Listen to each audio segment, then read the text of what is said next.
Sir నమస్కారం sir. నమస్తే అండి. సార్ రీసెంట్ టైమ్స్‌లో అంటే కొన్ని సాంగ్స్ ఆ మహిళల్ని అసభ్యకరంగా చూపించే విధంగా ఉన్నాయని చెప్పేసి చాలా కంప్లెయింట్స్ మహిళా కమిషన్‌కొచ్చాయని చెప్పేసి వాళ్ళు పేర్కొన్నారు. అంటే మనం కూడా అంతకుముందు డిస్కస్ చేసాము. బాలకృష్ణ గారి 'దబిడి దబిడే' సాంగ్ కావచ్చు, లేకుంటే అంతకుముందు రవితేజ గారి 'మిస్టర్ బచ్చన్‌లోని' 'వీణా' సాంగ్ కావచ్చు. ఈ రెండిటిపైన తీవ్ర స్థాయిలో ఆ సినిమా సాంగ్స్ రిలీజ్ అయినప్పుడు విమర్శలు వచ్చేసాయి. అయితే రీసెంట్‌గా 'రాబిన్ హుడ్' సినిమాలో ఒక 'అదిదాస్ సర్ప్రైజ్' సాంగ్ రిలీజ్ అయింది. అది కూడా అదే ధోరణిలో ఉంది. ఇదంతా కూడా మహిళల్ని కించపరిచే విధంగా ఉందని చెప్పేసి చాలా కంప్లెయింట్స్ వస్తున్నాయి. అందుకోసమే నిర్మాతలు, కొరియోగ్రాఫర్లు, దర్శకులు అందరూ కూడా బాధ్యతాయుతంగా సినిమా అంటే పాటలని ఈ విధంగా కొరియోగ్రఫీ చేయాలని చెప్పేసి వాళ్ళు హెచ్చరికలు అయితే జారీ చేశారు సార్. మరి మీరేం చెప్తారు ఈ సాంగ్స్ పై వస్తున్న విమర్శల పైన? అంటే వాళ్ళు ఒక సమాధానం చెప్తున్నారు. ఇలాంటి విమర్శలకి వేదికల మీద నుంచి వారు చెప్తున్నది ఏంటంటే, సినిమా అనేది అది కాలానుగుణంగా మార్పు చెందేటువంటిది, ఏదైనా ఏ కళారూపం అయినా. ఓకే. సో ఒకనాటి కళ్ళజోడుతో ఈనాటి సినిమాని అంచనా కట్టకండి అని చెప్తున్నారు వాళ్ళు. మిస్టర్ బచ్చన్ సినిమా స్టెప్ వచ్చినప్పుడు హుక్ స్టెప్ అంటున్నారు దాన్ని. ఆ హుక్ స్టెప్స్ అని ఈరోజు చెప్తున్నారు, కానీ ఇలాంటి స్టెప్పులు గతంలో కూడా ఉన్నాయి. గతంలో రామారావు గారు, నాగేశ్వరరావు గారు కూడా ఇలాంటి స్టెప్పులు కొన్ని వేసి జనాల్ని రంజింపజేశారు. అయితే ఆ రోజుల్లో వాళ్ళు చెప్పింది ఏంటంటే, ప్రేక్షక అభిరుచి ఇదట. ఈ అభిరుచితో తమకి అటాచ్మెంట్ ఉండి కాదు, లేదు తాము ఫీల్ అయ్యి కాదు, ఈ జనరేషన్ మన సినిమా చూడాలి కదా, ఈ జనరేషన్ అభిరుచి ఇది కాబట్టి ఈ జనరేషన్ చూడాలంటే ఇవి చేయక తప్పదు మనకని చేశారు అనివార్యంగా. అలా చేసినవే ఆకుచాటు పిందెజడిసే కావచ్చు, లేకపోతే ఆరేసుకోబోయి పారేసుకున్నాను కావచ్చు, మరొక పాట కావచ్చు, చిలక్కొట్టుడు కొడితే కావచ్చు. ఇలా అనేక పాటల్లో కొంచెం ఇబ్బందికరమైనటువంటి మూమెంట్స్ ఉన్న సందర్భాలు ఉన్నాయి గతంలో కూడా. దసరా బుల్లోళ్ళ పాటల్లో కూడా అలాంటి భంగిమలు కొన్ని కనిపిస్తాయి. తడిసీని ఎర్ర తెల్లకోక తపా అంటుంటే సాహిత్యం దగ్గరే ఇబ్బందికరంగా ఉంటుంది. అది ఆత్రేయ గారు రాశాడు. అయినప్పటికీ ఆ ధోరణి నడిచింది. ఎందుకు ఇలాంటివి యాక్సెప్ట్ చేస్తారంటే ప్రేక్షక అభిరుచి అని.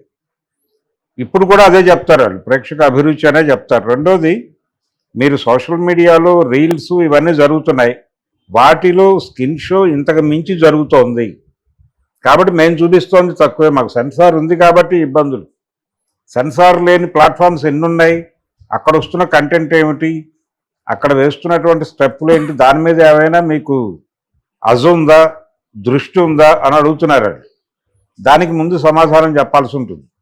అంటే సమాజం ఒకే ప్లాట్ఫామ్ మీద లేదు, ఇప్పుడు భిన్నమైనటువంటి ప్లాట్ఫామ్స్గా చీలిపోయి ఉంది. చీలిపోయిన సందర్భంలో ప్రతి ఒక్కళ్ళని మెయిన్ కంటెంట్తో మ్యాచ్ చేయాలి. మ్యాచ్ చేయాలంటే కొంచెం ప్రతి చోట అతిగా వెళ్ళాలి.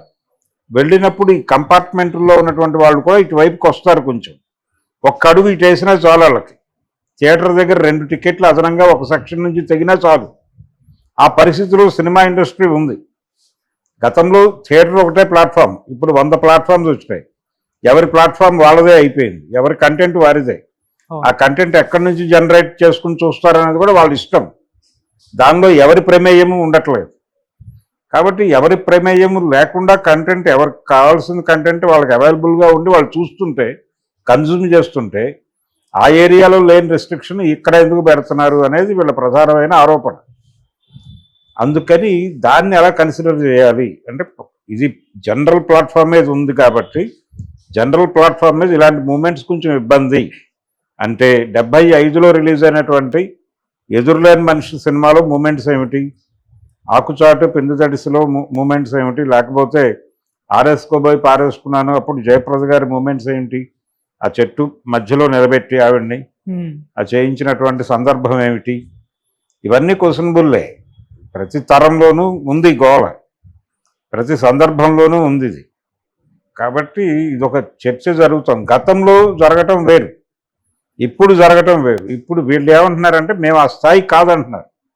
సోషల్ మీడియాలో వస్తున్న కంటెంట్తో పోలిస్తే మాది 1000వ వంతు లేదు అంటున్నారు. నిజమే, అది ఆర్గ్యుమెంట్ నిజమే. ఇప్పుడు ఒక టీనేజ్ కుర్రాడు ఫోన్ తీసుకుని గదిలోకి వెళ్ళి తలపేసుకున్న తర్వాత వాడు ఏం చూస్తాడో తెలియదు ఎవరు.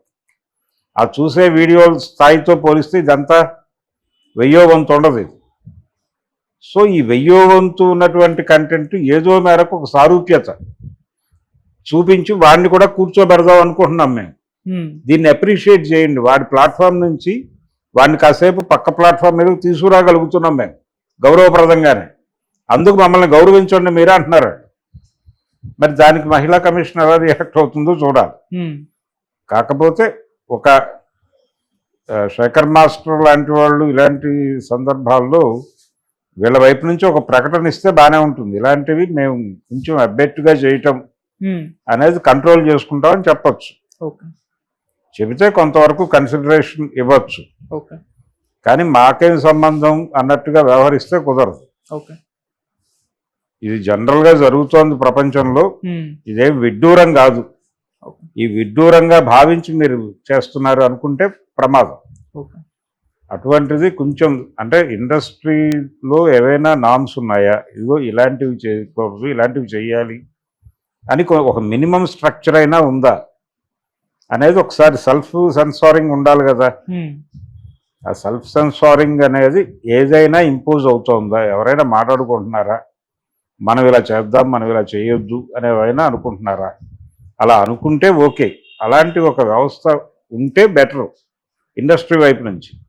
మహిళా కమిషన్ నేరుగా డైరెక్టర్లని ప్రొడ్యూసర్లని బ్లేమ్ చేసినప్పుడు దాన్ని పట్టించుకోవాల్సింది సినిమా పరిశ్రమ. పట్టించుకుని ఛాంబర్ సమావేశమై ఇలాంటి విమర్శలు వస్తున్నాయి, మనం కనీసం కొన్ని మార్గదర్శకాలు పెట్టుకుందామని వాళ్ళు ఒక స్ట్రక్చర్ డిజైన్ చేస్తే కొద్దిపాటి మార్పు కనిపించవచ్చు. కానీ పూర్తి స్థాయిలోనే అనుకోలేము. ఎందుకంటే వాళ్ళ ఆర్గ్యుమెంట్లో లాజిక్ ఉంది. పిల్లలు లేకపోతే వివిధ సెక్షన్స్ కలిసి కూర్చుని చూడాలి. వివిధ ఏజ్ గ్రూపులు 10 ఏళ్ల వాడి నుంచి 100 ఏళ్ల వాడి వరకు ఉన్నటువంటి ప్రతి సెగ్మెంటు థియేటర్లో కూర్చుని సినిమాని ఎంజాయ్ చేయాలి. ఎవరి కంపార్ట్మెంట్లు వాళ్ళకు ఉన్నాయి. ఈ కంపార్ట్మెంట్లో ఉన్న వాళ్ళు చూస్తున్నటువంటి వాళ్ళు కన్జ్యూమ్ చేస్తున్న టాపిక్ని ఏదో మేరకు అక్కడ రిప్రజెంట్ చేయాలి.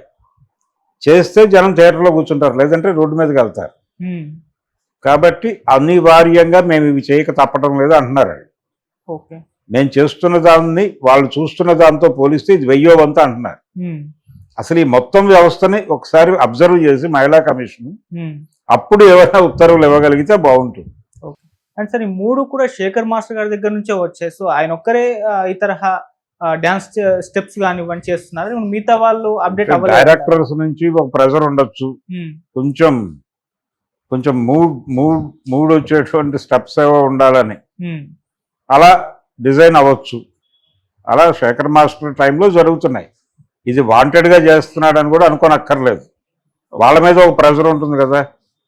గతంలో సలీం గారు చేసేవాడు ఒక టైంలో. ఈ రకమైన డ్యాన్సుల్ని నిజానికి తెలుగు ఇండస్ట్రీకి పరిచయం చేసింది శ్రీను మాస్టర్ 75లో ఎదురులేని మనిషి టైంలో. తర్వాత ఈయన కొంచెం ఫోక్ను మిక్స్ చేసి కొన్ని మూమెంట్స్ కంపోజ్ చేసేవాడు.